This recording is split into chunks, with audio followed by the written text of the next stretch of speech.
got my education in high school education in Casablanca, Morocco.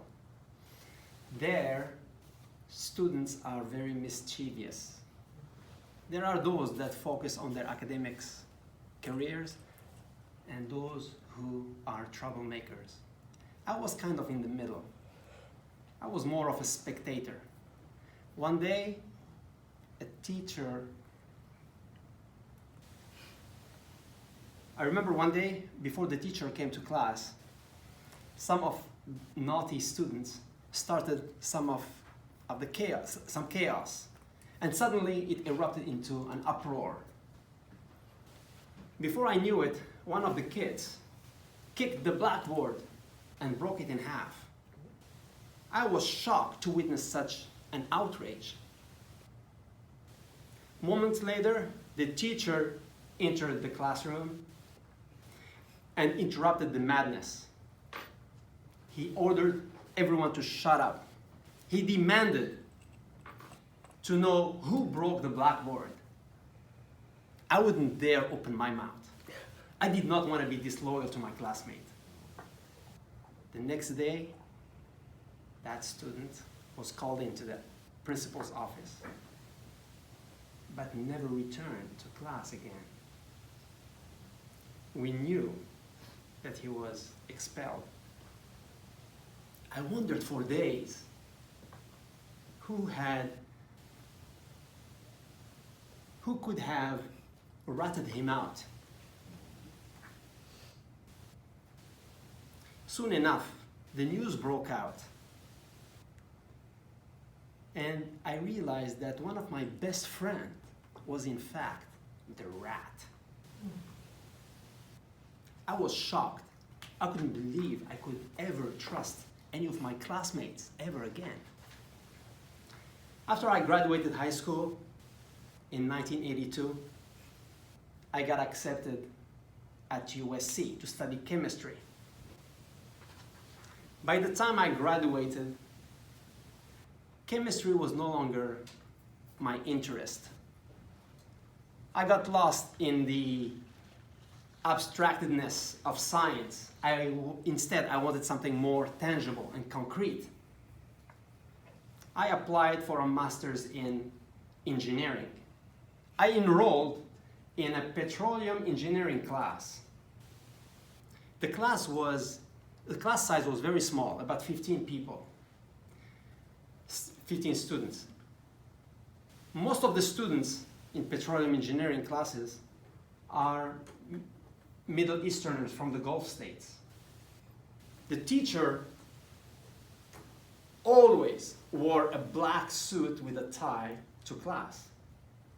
Every time he wrote on the blackboard, on the board, we could notice a strange object underneath his jacket. One of my classmates pointed out that must be a strap holder for a gun. I could not believe it. After class one day, I stopped at his office to ask him to explain how to solve a homework question.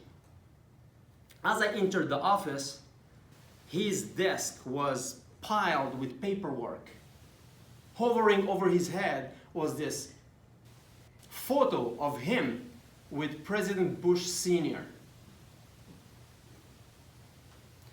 While he was explaining to me how to solve the homework question, I could not help myself notice this very small gun underneath his desk, laying on the floor underneath his desk.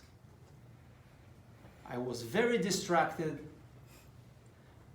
by the toy-looking gun. I had to interrupt him to ask him if that was a real one.